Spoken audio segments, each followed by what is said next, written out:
Gloire à Dieu, gloire au Dieu Tout-Puissant qui nous a donné encore ce dimanche, le premier dimanche du 5e mois de l'année 2020. Et que son nom soit loué et que son nom soit glorifié. Et les 2 dimanches passés, j'avais partagé avec vous ce thème-là, les paroles importantes de Jésus après la résurrection. Nous croyons maintenant que Jésus est ressuscité. Et il avait donné des paroles. Ces paroles, et par la grâce de Dieu, nous les avons sélectionnées pour les partager avec vous. Et ces paroles sont importantes pour vous et pour moi. Mais avant de continuer, laissez-moi me confier à Dieu et vous confier aussi à lui. Prions. Notre Père, notre Dieu, nous te bénissons, nous te glorifions. Nous disons une fois encore merci, merci à ton nom pour ce que tu es en train de faire dans nos vies. Gloire à ton nom. Tu es ressuscité et c'est notre victoire.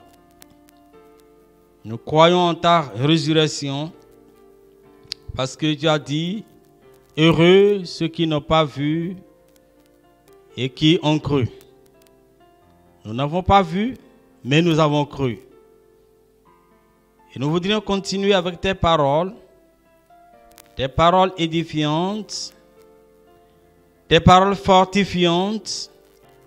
Seigneur, viens encore nous parler. Dispose bien les cœurs de ceux-là qui me suivent en ce temps-ci. Et bénis-les par ta parole. En ton nom Jésus, j'ai prié. Amen. Les paroles importantes de Jésus après la résurrection. Et comme c'est la parole de Dieu, nous allons lire un texte aussi merveilleux ce matin. Jean chapitre 21, verset 15 jusqu'au verset 22. Jean chapitre 21, verset 15 jusqu'au verset 22. Je vais lire la parole de Dieu. Après qu'ils eurent mangé, Jésus dit à Simon, Pierre, Simon, fils de Jonas, m'aimes-tu plus que ne m'aiment ceux-ci? Il lui répondit, oui, Seigneur, tu sais que je t'aime. Jésus lui dit, paie mes agneaux. Il lui dit une seconde fois, Simon, fils de Jonas, m'aimes-tu? Pierre lui répondit, oui, Seigneur, tu sais que je t'aime. Et Jésus lui dit, paie mes brebis. Il lui dit pour la 3e fois, Simon, fils de Jonas, m'aimes-tu? Pierre fut attristé de ce qu'il lui avait dit pour la 3e fois, m'aimes-tu? Et il lui répondit, Seigneur, tu sais toutes choses. Tu sais que je t'aime. Jésus lui dit, paie mes brebis. En vérité, je te le dis. Quand tu étais plus jeune, tu te saignais toi-même et tu allais où tu voulais. Mais quand tu seras vieux, tu étendras tes mains et un autre te saignera et te mènera où tu ne voudras pas. Il dit cela pour indiquer par quelle mort Pierre glorifierait Dieu. Et ayant ainsi parlé, il lui dit, suis-moi. Pierre s'étant retourné, vit venir après eux le disciple que Jésus aimait, c'est lui qui, pendant le souper, s'était penché sur la poitrine de Jésus et avait dit, Seigneur, qui est celui qui te livre? En le voyant, Pierre dit à Jésus, et celui-ci, Seigneur, que lui arrivera-t-il? Jésus lui dit, si je veux qu'il demeure jusqu'à ce que je vienne, que t'importe, toi, sur moi. Amen. Les paroles importantes de Jésus après la résurrection. La parole a tellement une puissance, de telle manière que quand ça sort dans la bouche de quelqu'un, ça a un effet sur celui qui l'entend. Les paroles importantes de Jésus. Ici dans ce passage, il y a encore des paroles importantes de Jésus. Et dans le verset 15, Jésus posait cette question importante à Pierre. M'aimes-tu plus que ne le font ceux-ci? Une question très importante. M'aimes-tu plus que ne le font ceux-ci? Jésus voudrait rétablir Pierre. Vous savez, Pierre avait renié Jésus 3 fois. Et c'est merveilleux. Jésus lui a posé cette question 3 fois. M'aimes-tu plus qu'on ne le font ceux-ci? M'aimes-tu? M'aimes-tu 3 fois?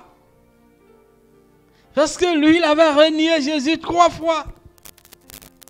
Pour être sûr qu'il aime vraiment Jésus, qu'il a décidé maintenant d'aimer Jésus, Jésus va lui poser la même question 3 fois. M'aimes-tu plus que ne le font ceux-ci?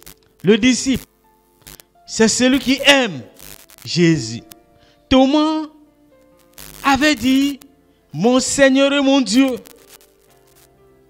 Et quand on avait posé la question à Jésus de savoir quel est le plus grand commandement, Jésus avait dit, tu aimeras le Seigneur ton Dieu de tout ton cœur, de toute ton âme, de toute ta force et de toutes tes pensées. Tu aimeras le Seigneur ton Dieu. Et c'est lui, Jésus, qui dit ici, est-ce que tu m'aimes? Il dit, plus que ne le font ceux-ci. Nous devons aimer Jésus plus que les autres. Quand vous voyez tout autour de vous, il y a des gens qui disent qu'ils aiment Jésus. Mais nous devons montrer notre amour à Jésus plus que les autres. Ils étaient des disciples de Jésus. Ils étaient les apôtres de Jésus. Et Pierre, qui faisait partie de ces apôtres, devait aimer Jésus plus que les autres. Vous savez, il aura un rôle très important à jouer pour l'Église. Parce que si vous aimez quelqu'un, s'il vous demande quelque chose, vous allez faire. Si vous demandez un travail, vous allez faire et bien faire ce travail. Parce que vous l'aimez. Et avant de confier cette tâche importante à Pierre, Jésus va lui demander, est-ce que tu m'aimes plus que les autres? Jésus nous a aimés. C'est pourquoi il a accepté venir dans ce monde. Et nous devons aussi l'aimer.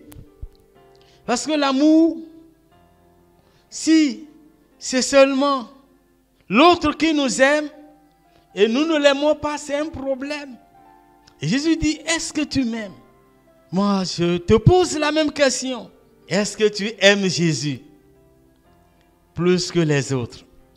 Tu es parent. Est-ce que tu aimes Jésus plus que les autres parents? Plus que même tes enfants? Tu es épouse. Est-ce que tu aimes Jésus plus que ton mari? Tu es enfant. Est-ce que tu aimes Jésus plus que tes frères, plus que tes sœurs? Jésus veut que nous l'aimions. Il faut voir tout ce qu'il avait dit. De toute notre âme, de toutes nos pensées, l'amour de Jésus doit rester dans nos pensées. Imaginez quand vous avez un fiancé ou une fiancée et que vous aimez. Vous savez, des fois, quand une fille ou bien un garçon commence pas à aimer, souvent, partout où il est, celui qu'il aime est dans ses pensées. À plus forte raison ici, c'est Jésus. Nous devons l'aimer. Toi, qu'est-ce que tu aimes? Tu aimes le monde? Tu aimes les choses du monde plus que Jésus? Si c'est le cas pour toi, c'est grave pour toi. Tu es appelé à aimer Jésus plus que tout. Les autres choses, là, c'est des choses secondaires. La priorité, c'est que tu aimes Jésus. Avec toutes tes forces.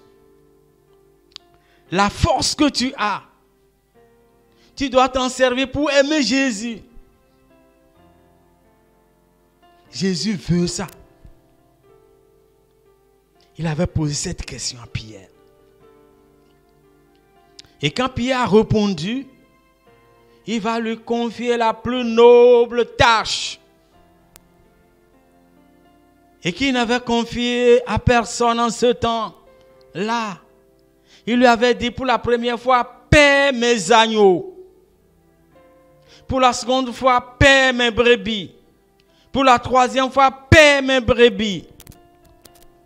Agneaux et brebis. Vous savez, nos églises sont constituées par les enfants, symbolisés par les agneaux, les brebis symbolisés par les adultes. Pierre devait prendre soin de toute l'église. Pierre ne devait oublier personne. Aujourd'hui, on voit tout autour de nous, il y a certains dirigeants qui oublient les enfants, qui les négligent. Non, nous ne devons négliger personne. Même Jésus a mentionné premièrement les agneaux. Si vous aimez Jésus, vous devez aimer les enfants. Si vous aimez Jésus, vous devez aimer les adultes. Ceux-là que vous dirigez. Je prie et je demande pour toi que cet amour pour Jésus soit ancré dans ton cœur. Ne dirige plus ton amour vers les choses du monde, comme je l'avais dit. Les choses du monde qui sont passagères. Jésus d'abord. Aime Jésus d'abord. Est-ce que tu l'aimes? Aime Jésus. Oui. M'aimes-tu plus que ne le font ceux-ci? Ce n'est pas seulement la suite des paroles importantes de Jésus. Mais il a une autre parole importante de Jésus. Jésus, il a même répété 2 fois. Dans le chapitre 21 de Jean, verset 19, Jésus disait, vers la fin de ce verset, il dit, suis-moi. Et dans le verset 22, à la fin, il dit, toi, suis-moi. C'est merveilleux. Suis-moi. Toi, Pierre, suis-moi. Ne suis pas les hommes. mais suis-moi Jésus. Une parole aussi importante.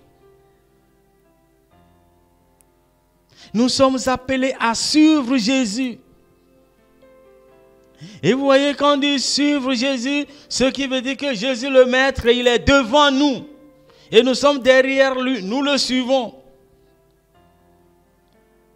Et quand il fait quelque chose, nous faisons.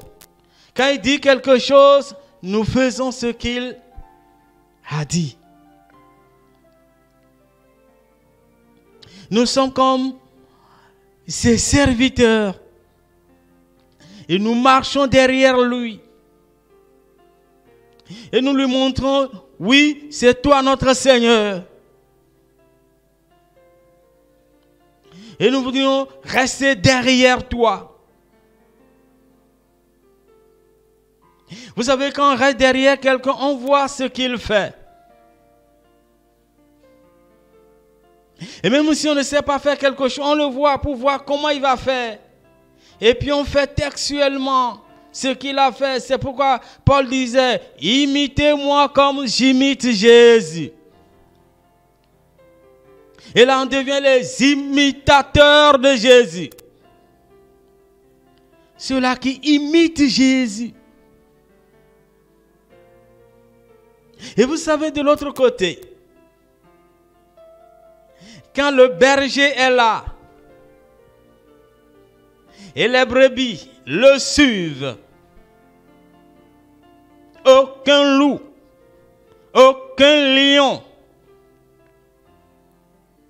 ne peut les attraper. Parce que le berger est là, le maître est là. Et c'est comme un général qui est là devant. Et puis les autres le suivent. Ils sont confiants parce que le général est là. Ils n'ont plus peur. Parce que le général est devant. Et vous savez, quand Jésus est devant et puis on le suit, qu'est-ce qu'il fait? Il fraye le chemin devant nous. Parce que lui, il est devant. S'il a un obstacle, lui, il sait. Lui, il voit l'obstacle. Il enlève devant nous, il passe. Et nous, on suit ses traces. C'est ça qui est merveilleux. Mais malheureusement, il y en a qui veulent rester devant Jésus. Et qui veulent mettre Jésus derrière. Il dit, Jésus, oui, oui, toi, tu restes derrière, moi, je reste devant. Ça ne va pas. Ça ne marche pas, mes amis. C'est pourquoi des fois on échoue. C'est pourquoi on ne réussit pas. C'est pourquoi des fois on tombe dans des trous. Parce que quand on laisse le maître devant nous, le maître, lui, il voit le trou qui est là. Le trou que l'ennemi a foré, que l'ennemi a creusé là. Lui, il voit, il dit, attends. Et qu'est-ce qu'il fait? Il ferme le trou. Il passe là-dessus. Et puis il nous dit, venez. Allons-y. Quand il voit une pierre, qu'est-ce que lui fait? Il enlève la pierre devant nous. Vous voyez combien de fois vous vous êtes fait du mal parce que vous avez voulu rester devant Jésus. Vous l'avez mis derrière vous. Vous voulez tomber dans le trou d'abord avant de crier vers lui pour dire Jésus viens nous sauver. Non, il faut le laisser devant. Et pourquoi Jésus disait Pierre, suis-moi. Ne suis plus tes pensées. Ne suis plus tes raisonnements. C'est ce que tu avais fait en me reniant. Parce que tu te disais, si je disais que je connais Jésus, ils vont me tuer. C'est des raisonnements humains. Même ce qu'il avait refusé, c'est ce que Jésus va lui dire plus tard. Jésus va lui dire, la mort dont il va glorifier Dieu. La mort par laquelle il va glorifier Dieu. Jésus va lui dire, lorsqu'il sera vieux, on va l'amener, le traîner là où il ne voulait pas. Et après, Pierre est mort comme étant un martyr. Il ne voulait pas ça. Et même en ce temps-là, personne ne pouvait lui faire du mal. Personne ne pouvait le tuer. Parce que son heure n'était pas arrivée. Jésus savait qu'il allait vieillir d'abord. Amen. Il allait vieillir, bien faire son travail d'abord, avant de mourir martyr. Sur Jésus. Sur Jésus. Je m'en vais terminer. Et pour cette fois-ci, je vais dans les Actes des Apôtres pour vous dire cette parole importante de Jésus. Actes chapitre 1, verset 8. Et c'est même la dernière parole qui était sortie de sa bouche. Après, il est monté au ciel. Il dit, mais vous recevrez une puissance, le Saint-Esprit survenant sur vous, et vous serez mes témoins à Jérusalem, dans toute la Judée, dans la Samarie et jusqu'aux extrémités de la terre. La parole de Jésus après sa résurrection. Vous recevrez une puissance. Jésus savait qu'ils ont besoin de cette puissance-là. Et pas n'importe quelle puissance. La puissance du Saint-Esprit. La troisième personne de la Trinité. Ils ont dit, vous recevrez cette puissance-là. Cette puissance qui sera avec vous. Cette puissance qui va faire de vous des témoins. Je l'avais dit. Que nous sommes appelés à être des témoins, à partager l'évangile de paix. Surtout en cette période. Oui. Nous devons partager la parole de Dieu. Nous devons être des témoins. Tout autour de nous, là où nous sommes, dans notre ville, dans notre pays. Pourquoi pas jusqu'aux extrémités de la terre? Si le Seigneur nous faisait cette grâce. Et la Bible dit dans le verset 9 que après avoir dit cela, il fut élevé pendant qu'il regardait. Les paroles importantes de Jésus après sa résurrection. Si tu n'as pas encore, parce que le terme qui est utilisé ici, on dit, vous recevrez. Il n'a pas dit, vous avez déjà la puissance du Saint-Esprit en vous. Il dit, vous recevrez. Et le jour de Pentecôte, ils ont reçu cette puissance-là, qui a fait d'eux des témoins. Et Pierre pouvait librement prêcher. Il a témoigné de Jésus, les gens ont compris, 3000 âmes ont donné leur vie à Jésus. Ils ont reçu Jésus. Mon frère, ma soeur, merci de m'avoir écouté. Et je sais que par la grâce de Dieu, tu vas recevoir cette puissance qui va t'accompagner tout le restant de ta vie, et tu seras un témoin de Jésus. Que le Seigneur te bénisse. Merci pour ton choix d'écouter cette parole que le Seigneur fait passer par moi. Et je voudrais prier pour toi.